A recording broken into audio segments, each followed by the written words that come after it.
I'm eating breakfast and I'm sitting here thinking about certain things. And it's like, sometimes you tell people, have a blessed day. And they look at you as if you said, have a cursed day. It's where they're at.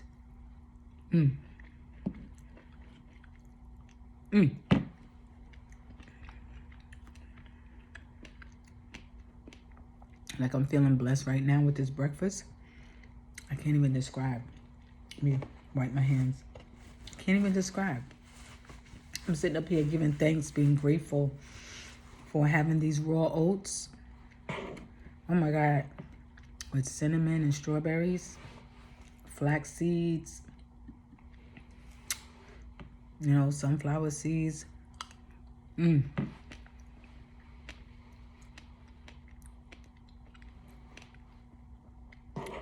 I put a little ginger in it too.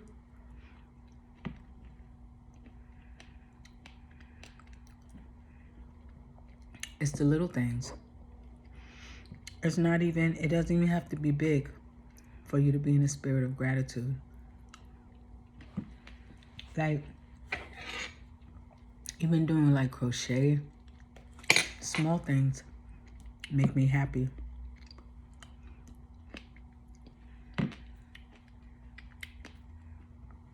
Repotting my plants, getting my water in, small things. Having health, healthy mindset. Because, health is not just about how you work out, right?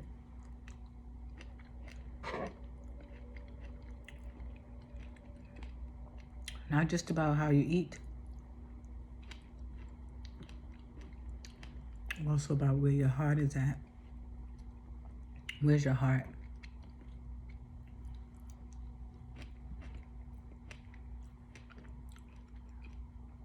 This morning I was reflecting on relationships. And I said, you know what? Love is no joke. Being in a relationship, an intimate relationship, is no joke. And I notice, like, nowadays, young people are taking their time.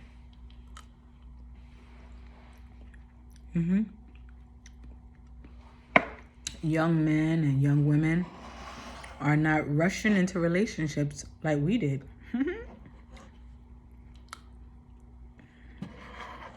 I had fun in those relationships, but it's your heart and soul that's at stake. And you don't want to go through those things when you're young, or when you're too young to understand what you're doing. Now, I was thinking back on relationships that I've had. I'm telling you, it does not matter who the person is or what they look like. You're going to get attached. Women. I don't know about the men. I can only speak for women. We are designed to be with that person, maybe till death, because that stronghold feels almost like a lifetime commitment. When you try to break up with someone that you love, it's hard. It's very hard. It's like, even feels like a stronger detachment than, well, with your parents, they're your parents for life. But it feels like something from the inside is being torn away from you. And for some people, it's so painful that they won't even try, even when it's a bad situation. Even when it's bad. I remember, and I was thinking about it this morning, when I was with this young man. I'll say a young man, but I think he was like 18 or so, and I was about 19 and a half or something. Felt like I was so much older than him. But women do mature faster than men. We do. Girls mature faster than boys. So I'm with this guy, and I was just thinking about this morning, so I want to share this with you. While I was at my desk working, decided to stop and have some breakfast. This raw breakfast is so good. Oh God, it's so good. So I was thinking about this boy that I was his girlfriend,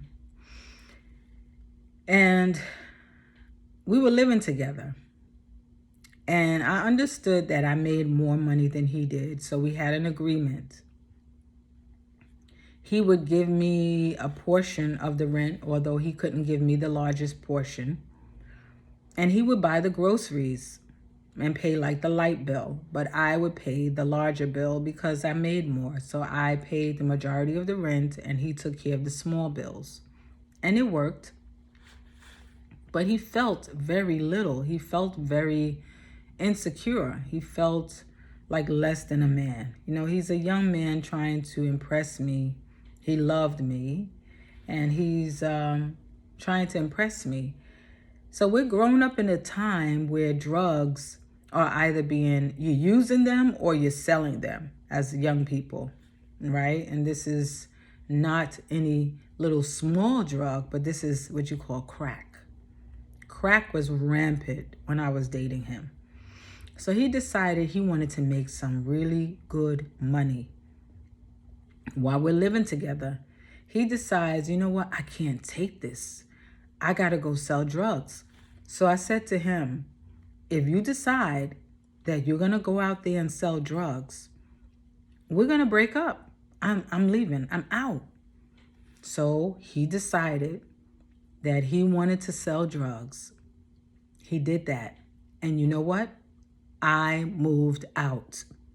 I did exactly what I said I was going to do. And let me tell you, it wasn't hard, but yeah, the breakup was hard, that part. But leaving him and being away from him, like separating from him, was like, bye-bye, right? So it was something that I thought about this morning, because I said, you know, even though it's hard when you know, to break up with someone that you love, you have to think about your well-being. I thought about, and I said to him, you know, something happens to you, someone comes after you like they were doing back in the day. They were coming to kill you if you owe them money or you didn't bring their money. I said, you're not bringing that energy or that kind of negativity to my house, to where I live. And I thought about me first. I thought about what was best for me. I didn't have any children at the time, but just think, I thought about me first, right? And sometimes what I realize is that a lot of women are not thinking about themselves first. You propose this to this man or to this boy, you tell them, and if they choose, you have to choose. I chose me. I choose me all the time. He was not the first. There was a boyfriend before him. When I was 17, he was 19.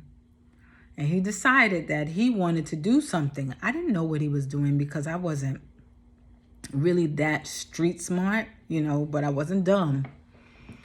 And he said, I'm going away somewhere. And you see what I'm saying? Drugs was the thing of the time.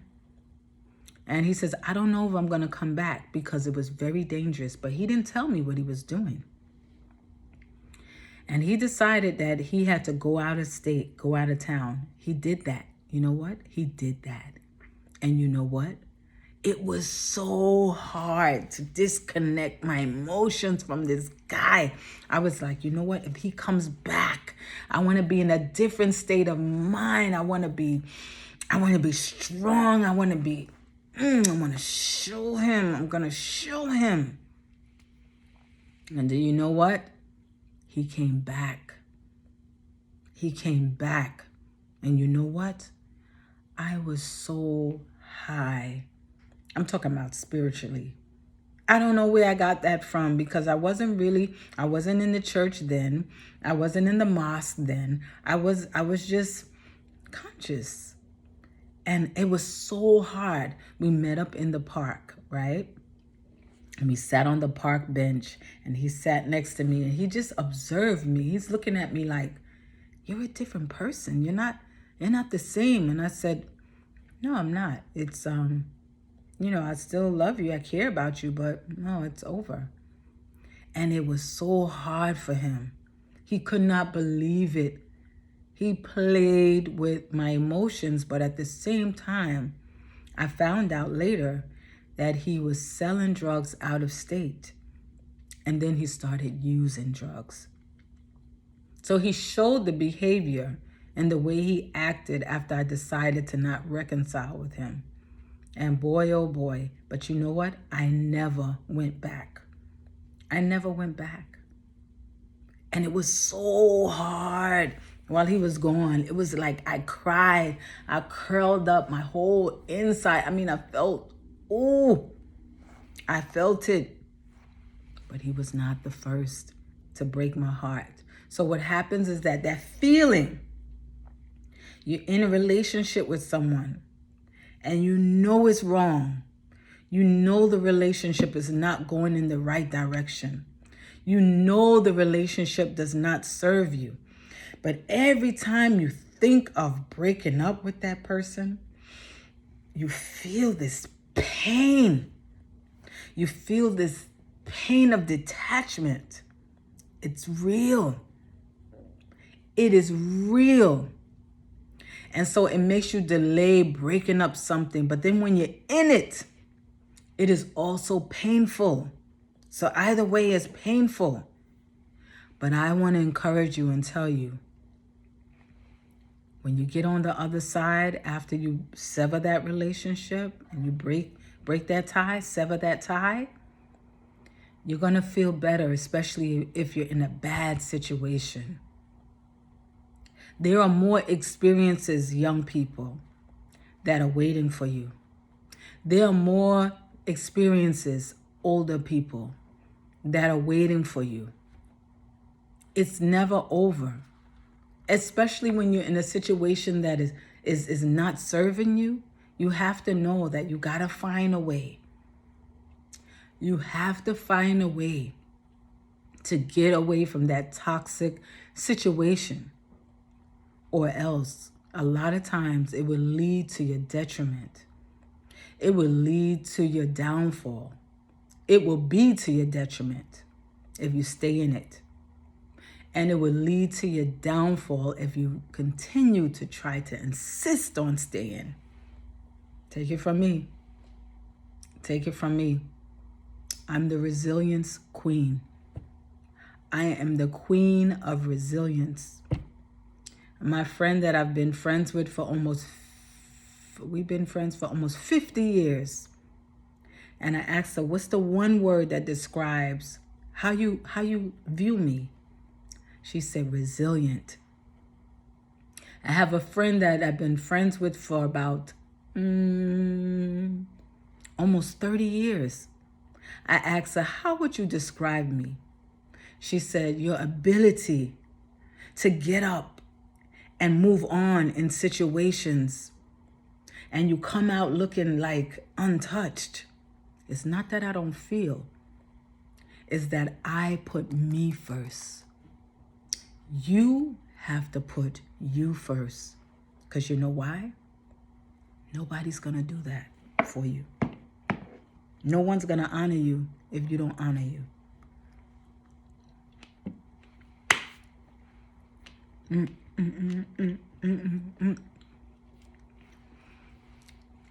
Doesn't mean you don't have a heart. It means you got places to go. You got people to see. And you got things to do. Things that are waiting for you. And where you're at is not it. I don't know who I'm speaking to. But look, I didn't even have no earrings on. Me brushing my hair a little bit. But I ain't even studying all of this. You know, you have so many people who are too busy trying to impress you. And they come on these Instagram, these social medias and stuff. And they're trying to impress you. Instead of telling you what is in their soul. What's coming out of their spirit, right? They're not being authentic enough. That's what authenticity is. I'm not preparing. I don't even have no lipstick on. I don't wear makeup. You understand? Just a little eyebrow stuff because I went to those people and I let them pluck my eyebrows. So until I didn't really go to them a lot, but a little bit of time that I went to them, they mash up my eyebrow them. So that's all I have. So I've come in my raw form, eating my raw food, my raw breakfast, to impart that message unto you. And I hope you can get it. I'm not sure who I'm speaking to, but I hope you can receive this. That was for you. Peace and love. Peace.